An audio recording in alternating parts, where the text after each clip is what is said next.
हम उनसे कुछ प्रश्न पूछना चाहते हैं। सो राघव भैया जी, आप हमको बता सकते हैं कि सनातन संस्कृति आखिर है क्या? बहुत ही गुड और एक अच्छा प्रश्न है कि आखिर सनातन संस्कृति का अर्थ क्या होता है। सनातन संस्कृति एक ऐसी संस्कृति है जिसके नाम में सनातन है। सनातन का अर्थ क्या होता है कि जैसे हमने कई प्रकार के जिसे एक शब्द बोलते हैं, कौम सुना है, कम्युनिटी सुना है, रिलीजन सुना है, आखिर इसके नाम क्या है सनातन क्यों लगता है? तो इसका मैं आपको अर्थ समझाता हूँ। जैसे भगवान श्री रामचंद्र जी हुए, कृष्ण जी हुए, ये हमारे सनातन परंपरा में अवतरित हुए हैं। जैसे कि यज्ञ आदि करना एक सनातन क्रिया है जिसके द्वारा भगवान श्री कृष्ण, भगवान श्री राम जैसे विष्णु जी के अवतार हमारे धर्म में अवतरित हुए। वहीं जैसे हम जाए क्रिश्चियनिटी के लिए या फिर क्रिश्चियन रिलीजन के लिए हम बात करने जाए तो उसमें ऐसा नहीं कहा जाता कि बहुत पुराना है या बहुत समय से चलता आ रहा है। इसका रियलिटी ऐसी है कि कहीं ना कहीं क्रिश्चियनिटी भी हमारी सनातन संस्कृति से ही जुड़ा हुआ। जब जीसस भारत आए थे, उन्होंने बहुत कई वर्षों तक साधना तपस्या करी और फिर जब वो अपने देश गए, उन्होंने वहाँ पर फिर कई चमत्कार दिखाए, योग शक्तियों का प्रयोग दिखाया, जिससे लोगों को उनमें श्रद्धा और श्रद्धा के बाद करीबन 400 साल के बाद बाइबल ग्रंथ की रचना हुई और वहीं से क्रिश्चियन धर्म का प्राकट्य हुआ। पर सनातन संस्कृति कोई ऐसी संस्कृति नहीं जिसे कोई चला जा रहा है। ये सनातन समय से चलती आ रही है। इसको कोई बैठा नहीं कि हाँ अब सृष्टि बना ली तो अभी चलाना, नहीं। जब सृष्टि नहीं थी तब भी ये संस्कृति थी। ठीक है, इसका प्रश्न का जवाब यही है कि सनातन संस्कृति वो संस्कृति है जो पहले से चली आ रही है, किसी ने उसको जाके चालू नहीं करा, वो पहले से चल रही है। तो मेरा अगला प्रश्न है, भगवान के पास सृष्टि बनाने की शक्ति है तो मिटाने की भी शक्ति है, तो वे पापी लोगों को गायब क्यों नहीं करते हैं?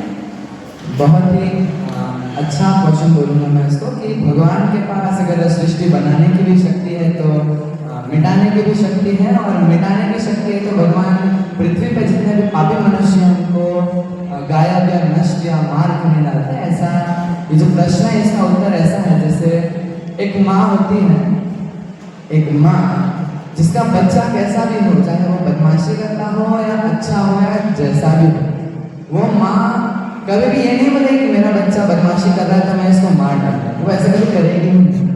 तो वैसे ही जो जीवात्मा है, मतलब हम सब जो जीवात्मा है वो भी परमात्मा के सनातन पुत्र हैं। तो जो खुद के पुत्रों को अगर एक माँ नहीं मान सकती तो वो तो परम पिता और परम परमेश्वर है, वो कैसे अपने संतान को मार पाएगा? इसीलिए भगवान जो है उन पापी मनुष्यों को भी नहीं मानते और पुण्यात्माओं को भी नहीं मानते। जब उनका अज्ञान होता है इसके लिए वो शरीर धारण करते हैं और निश्चित समय के बाद स्वयं शरीर छोड़ देता है। भगवान उन्हें कहीं मारना नहीं चाहते कि जा तुम मत नहीं, उनके करे हुए प्रारब्ध से शरीर मिलता है और फिर वे उस प्रारब्ध को भोग कर शरीर छोड़ देते हैं। तो राघव जी, हमारा अगला प्रश्न है, धृतराष्ट्र के ऐसे क्या कर्म थे कि उनको अपने सारे पुत्रों को खोना पड़ा? धृतराष्ट्र जी के ऐसे कैसे कर्म थे कि उन्हें अपने सारे पुत्रों को त्यागना पड़ा, उनकी मृत्यु हो गई उनकी आंखों के सामने?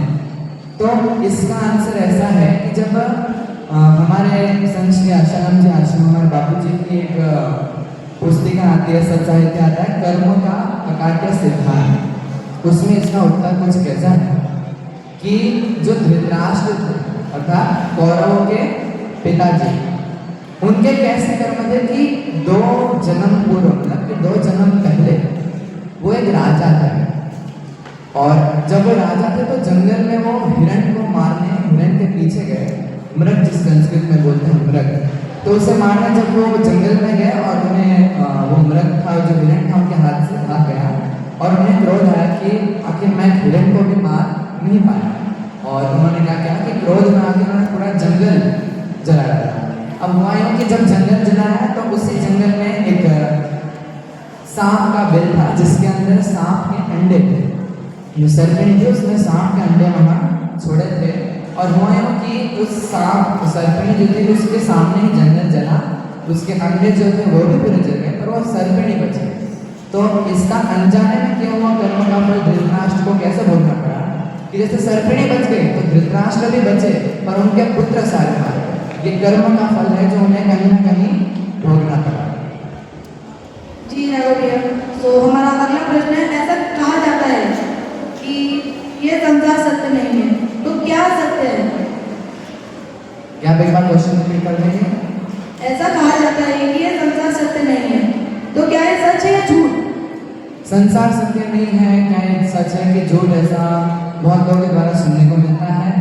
और आज का जो क्वांटम फिजिक्स जिसे बोलते हैं वो भी इसको सच प्रूव कर रहा है कि संसार जो है रियलिटी में सच नहीं है। तो इसका उत्तर हमें श्री योग वशिष्ठ महारामायण में मिलता है।